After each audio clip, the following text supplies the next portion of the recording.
ആരാണ് രാജ്യത്തിന്റെ പ്രധാനമന്ത്രി? ഇന്നലെ പാർലമെന്റിൽ ഡോക്ടർ ജോൺ ബ്രിട്ടാസ് MP ഉന്നയിച്ച ഒരു ചോദ്യമാണിത്.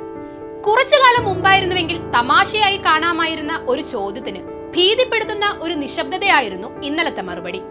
ഓപ്പറേഷൻ സിന്ദൂറിന് ശേഷമുള്ള ഇന്ത്യ പാക് സംഘർഷം കഴിഞ്ഞതു മുതൽ രാജ്യത്തിന്റെ വിദേശകാര്യം മുതൽ വ്യാപാരം വരെ തീരുമാനിക്കുന്നത് ഇപ്പോൾ ഡൊണാൾഡ് ട്രംപ് ആണെന്ന വിമർശനം ശക്തമാണ്. അത്തരം ആരോപണങ്ങൾ സത്യമാണെന്ന് ശരിവെക്കുന്ന അവസാനത്തെ ഉദാഹരണമാണ് ഇന്ത്യ-US വ്യാപാര കരാർ. ലക്ഷം കോടികളുടെ വിലയുള്ള രാജ്യത്തെ സമ്പദ് വ്യവസ്ഥയിൽ വലിയ സ്വാധീനമുണ്ടാക്കുന്ന ഒരു വ്യാപാര കരാർ ഒപ്പുവെച്ചിട്ട് പാർലമെന്റോ ജനപ്രതിനിധികളോ ജനങ്ങളോ ഒന്നും കേന്ദ്രത്തിലെ ഡബിൾ എഞ്ചിൻ സർക്കാരിൽ നിന്നും ഒരു വാക്കുപോലും കേട്ടില്ല. കാരണം കുതിച്ചോടൻ ഡബിൾ എഞ്ചിനൊക്കെ ഉണ്ടെങ്കിലും ചൂളം വിളിക്കാനുള്ള അനുവാദം അമേരിക്ക കൊടുത്തിരുന്നില്ല.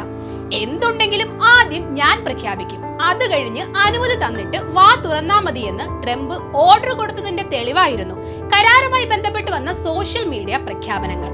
ഫെബ്രുവരി 2 രാത്രി ഇന്ത്യയിലെ US ambassador Sergio Gorr president Trump പ്രധാനമന്ത്രി മോദിയുമായി സംസാരിച്ചെന്നും കാത്തിരിക്കുമെന്നും എക്സിൽ അറിയിപ്പ് പുറപ്പെടുവിക്കുന്നു.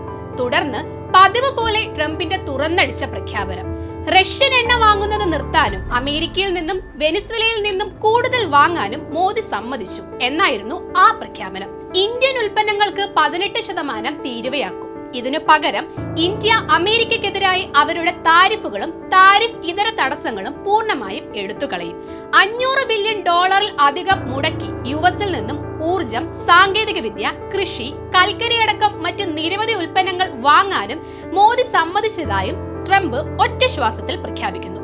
ഇതിന് മറുപടിയായി ഇന്ത്യയുടെ താരിഫ് 25-ൽ നിന്നും 18 ആക്കി കുറച്ചതിന് രാജ്യത്തെ സമ്പത്ത് മൊത്തം അമേരിക്കൻ സാമ്രാജ്യത്തിന് എഴുതി കൊടുത്തിട്ട് ജിയുടെ പോസ്റ്റ് ഇങ്ങനെയാണ് തുടങ്ങുന്നത്: മൈ ഡിയർ ഫ്രണ്ട്. പകരം ചുങ്കങ്ങൾ കൊണ്ടും ഭീഷണി കൊണ്ടും ഇന്ത്യയെയും ഇവിടുത്തെ ജനങ്ങളെയും വട്ടം കറക്കിയ ഒരാളെ പ്രധാനമന്ത്രി വിശേഷിപ്പിച്ചത് തന്റെ ഏറ്റവും പ്രിയപ്പെട്ട സുഹൃത്ത് എന്നായിരുന്നു. ഇന്ത്യൻ വ്യാപാര മേഖലയും വിദേശ സൗഹൃദങ്ങളും US-ന് അക്ഷരാർത്ഥത്തിൽ അടിയറവ് വെക്കുകയായിരുന്നു പ്രധാനമന്ത്രി എന്ന് കരാർ പരിശോധിച്ചാൽ മനസ്സിലാകും. കാലങ്ങളായി കുറഞ്ഞ വിലയ്ക്ക് എണ്ണ നൽകിക്കൊണ്ടിരുന്ന റഷ്യയെ ട്രംപിന് വഴങ്ങി പിന്നിൽ നിന്നും കുത്തി. പകരം ഇനി ശതകോടികൾ വരുന്ന ജനങ്ങളുടെ നികുതി പണം കൊണ്ട് US-ൽ നിന്നും US നിയന്ത്രണത്തിലുള്ള വെനസ്വേലയിലെ എണ്ണ കമ്പനികളിൽ നിന്നും കൂടിയ വിലയ്ക്ക് എണ്ണ വാങ്ങാമെന്ന് ഒപ്പിട്ടുകൊടുത്തു. കരാർ നിലവിൽ വരുന്നതോടെ ഇന്ത്യൻ വിപണിയിലേക്ക് അമേരിക്കയുടെ ഉൽപ്പന്നങ്ങൾ മാത്രം ഒഴുകാൻ തുടങ്ങും. അതിനാണെങ്കിൽ 0 രൂപയാണ് തീരുവ എന്നത് മറന്നു പോകരുത്. ഇന്ത്യയുടെ കാർഷിക വ്യാവസായിക മേഖലകൾക്ക് ഇത് വൻ തിരിച്ചടി ഉണ്ടാകും. രാജ്യത്തെ 60% പേരും കർഷകരാണ്. ഇന്ത്യയിലേക്ക് ഒഴുകുന്ന അമേരിക്കൻ കാർഷിക ഉൽപ്പന്നങ്ങളോട് അവർക്ക് പിടിച്ചു നിൽക്കാനാവില്ല. അരിയും ഗോതമ്പും മുതൽ പാൽ, ഇറച്ചി വരെ ഇങ്ങനെ ഒഴുകിയെത്തുമ്പോൾ ഏകദേശം 18ഓളം കാർഷിക മേഖലകളാണ് ഇവിടെ വൻ പ്രതിസന്ധിയിലാകാൻ പോകുന്നത്.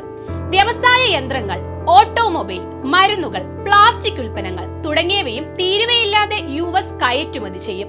ചരക്ക് വ്യാപാരത്തിൽ നിലവിൽ US-മായി ഇന്ത്യക്ക് 4.19 ലക്ഷം കോടിയുടെ വ്യാപാര മിച്ചമുണ്ട്. കരാറോടെ ഇതും നഷ്ടമാകും.